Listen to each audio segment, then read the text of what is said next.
Good evening বন্ধুরা, তোমরা সবাই কেমন আছো? আশা করি সবাই ভালো আছো। আমি খুব ভালো আছি। তো আজকে বুদ্ধ পূর্ণিমার আগের দিন একটা নতুন ছোট্ট মিনি ভ্লগ নিয়ে চলে এলাম তোমাদের সাথে শেয়ার করতে।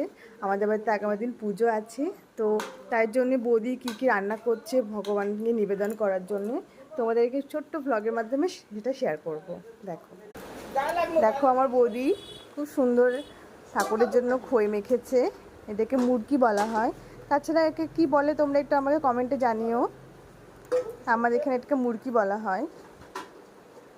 বৌদি মুরগিটা প্রায় তৈরি হয়ে গেছে। এখন বৌদি হয়তো নাড়ু বানাবে। দেখো কীভাবে বানাচ্ছে। বৌদি একটু তাকাও। আগামী দিন আবার একটা মিনি ব্লগ নিয়ে চলে আসবো তোমাদের সাথে শেয়ার করতে। কীভাবে পুজো করছি আমরা সবাই মিলে দেখতে পারবে তোমরা। যদি এটা